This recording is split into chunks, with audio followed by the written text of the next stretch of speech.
Good morning, everyone. Welcome to today's presentation. I'm Dr. S.K. Singh, and I'm pleased to have you here. Today, we'll be discussing the calibration of volumetric apparatus. This is an important topic in ensuring accurate measurements in our work. Over the course of this presentation, I'll walk you through the key concepts, methods, and best practices for calibrating volumetric tools. So, let's get started and explore this essential aspect of laboratory precision together. Now, let's talk about the calibration of volumetric apparatus. This process involves verifying and adjusting laboratory glassware to make sure that the volume it contains or delivers is accurate and falls within acceptable tolerance limits. It's an essential step to ensure precision in our measurements. The basic principle behind calibration is fairly straightforward. Typically, we perform it by weighing distilled water that has been delivered or contained in the glassware. Then, we convert that weight into a volume, which is possible because water density varies with temperature, so knowing the temperature is important. Next, we compare the calculated volume with the nominal volume listed on the glassware, considering the tolerance limits. This comparison helps us determine whether the apparatus is accurate or needs adjustment. In simple terms, calibration is like a quality check. It's confirming that when we see a mark saying 10 ml, it really measures 10 ml within the acceptable range. This process is crucial for maintaining the reliability of our measurements and ensuring consistency across experiments. Let's talk about why calibration is so important in our work. First off, it helps us ensure accuracy and precision in our quantitative analysis, which is critical for reliable results. When our measurements are calibrated properly, the data we collect remains trustworthy and reproducible over time. This consistency is key, especially when making decisions based on that data. Calibration also plays a vital role in preventing systematic measurement errors. These errors can skew results and lead to inaccuracies, so regular calibration helps us catch and correct them early. Additionally, calibration isn't just good practice. It's often a requirement for regulatory compliance. Standards like ISO IEC 17025-2017, Good Laboratory Practice, and the United States Pharmacopoeia all emphasize the need for proper calibration to meet quality and safety standards. Now, you might be wondering what instruments need calibration. Common examples include volumetric flasks, pipettes, burettes, and measuring cylinders. These tools are fundamental in our daily work, and ensuring they are calibrated means their measurements are accurate and consistent, which ultimately supports the integrity of our entire analysis process. Let's take a closer look at some of the key international and national norms that guide laboratory practices. First, we have ISO IEC 17025, which sets the general requirements for the competence of testing and calibration laboratories. This standard is essential because it ensures labs are capable of producing valid and reliable results. Next, there's GLP, or Good Laboratory Practice, which focuses on quality standards specifically for non-clinical labs. It emphasizes proper documentation, standardized procedures, and overall quality assurance to maintain integrity in lab work. We also have ASTM E287, which is a standard specification for volumetric apparatus. This standard defines the design and performance criteria for equipment like pipettes and burettes, ensuring accuracy in measurements. Similarly, the USP Chapter 2, 5, 32 deals with the calibration of volumetric apparatus, providing guidelines to maintain measurement precision in pharmaceutical contexts. On the national level, India has BIS IS 722, 1983, which is the Indian standard for laboratory glassware. This standard ensures that glassware used in labs meets specific quality and safety criteria.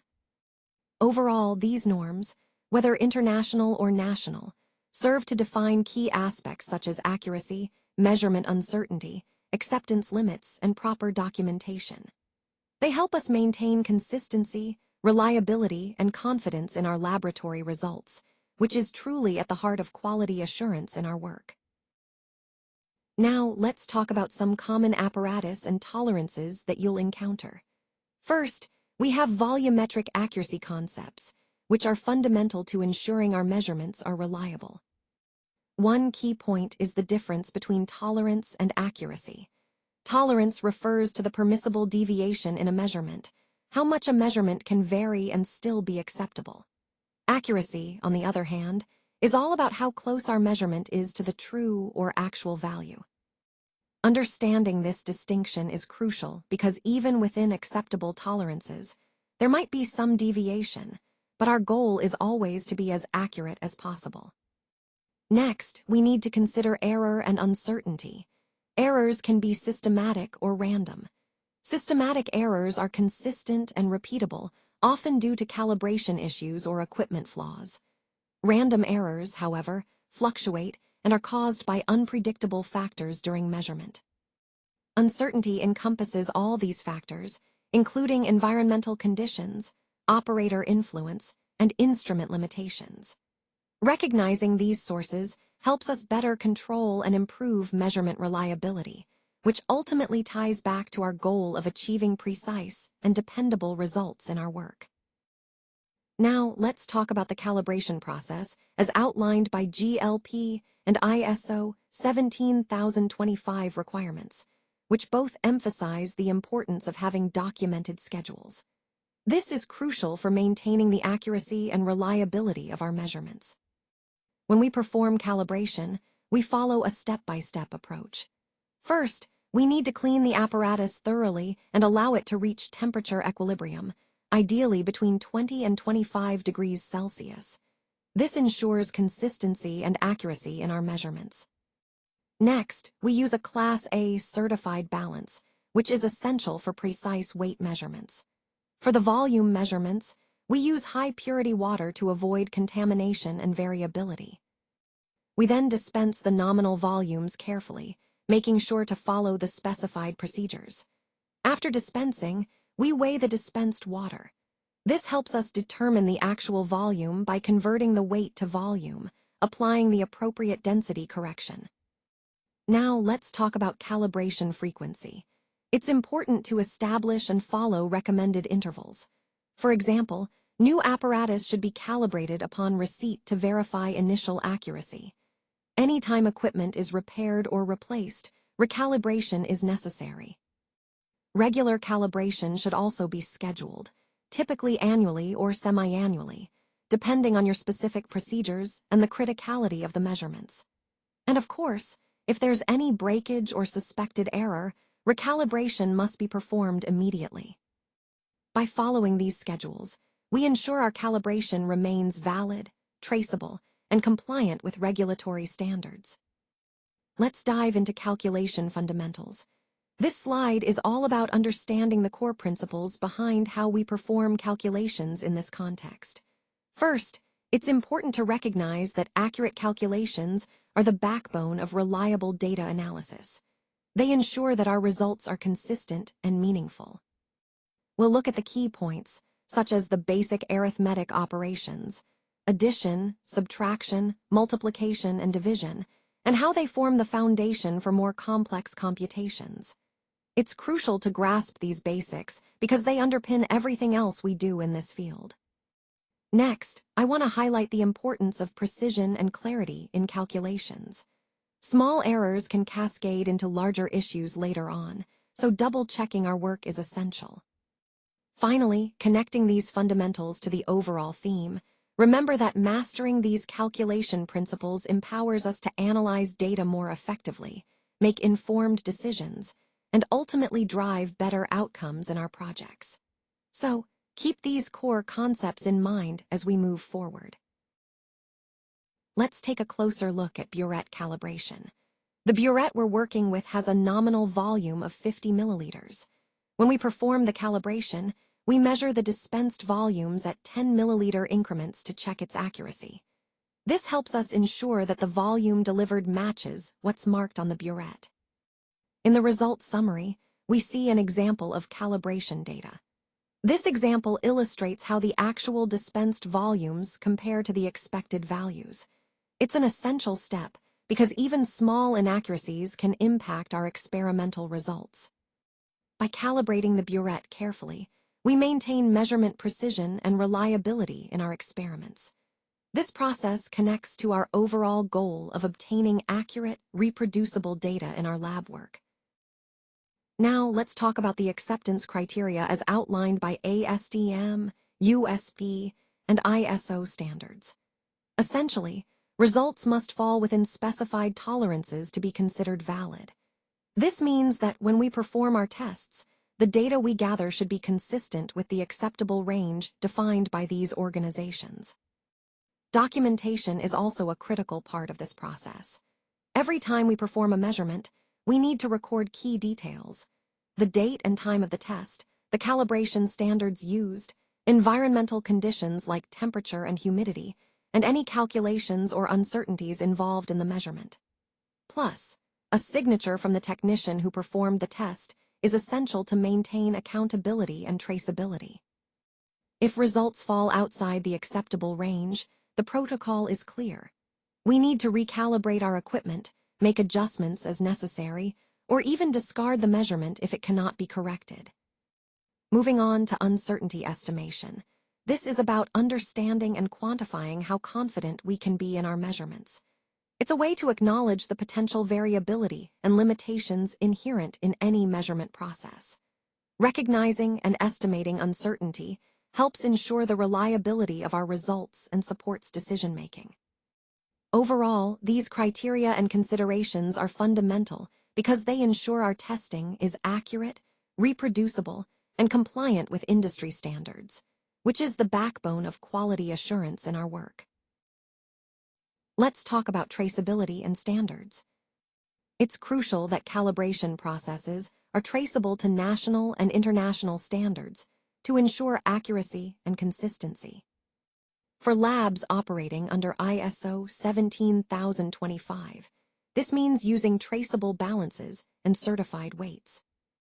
Traceability sources can come from reputable organizations such as NIST in the USA, BIS in India, or NRC in Canada.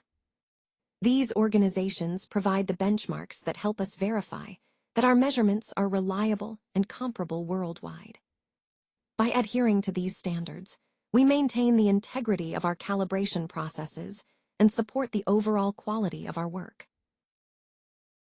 Let's talk about the importance of documentation and labeling for calibrated equipment.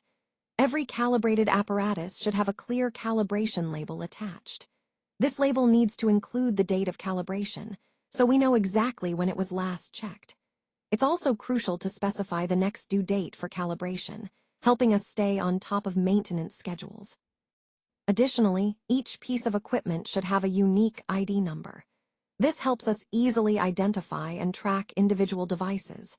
Don't forget to include the technician's initials. This adds accountability and traceability to the process. When it comes to digital records, I recommend using digital calibration certificates, preferably in PDF format, that include a signature. This not only ensures the authenticity of the calibration, but also makes documentation easier to store and retrieve. Overall, proper documentation and labeling are fundamental to maintaining calibration integrity, ensuring safety, and complying with quality standards. They connect directly to our goal of reliable, accurate measurements across all processes. Now, let's talk about some best practices to ensure our calibration processes are reliable and compliant. First, it's crucial to always calibrate at controlled temperatures. Temperature fluctuations can affect measurements, so maintaining a stable environment helps us get accurate and consistent results. Next, using certified equipment is essential. Certified tools have been tested and verified to meet specific standards, giving us confidence in their accuracy. Documentation is another key point. We need to document everything meticulously. Keeping detailed records of calibration activities allows us to track performance over time and provides proof of compliance. Speaking of standards, it's important to comply with norms like ISO, GLP, USB, and BIS. These guidelines set the benchmarks for quality and safety we must adhere to. Lastly, tracking the calibration history of each instrument helps us identify trends, schedule timely recalibrations, and prevent potential issues before they impact our results. By following these best practices, we reinforce the integrity of our calibration process and support overall quality in our operations. For further support, please feel free to contact us.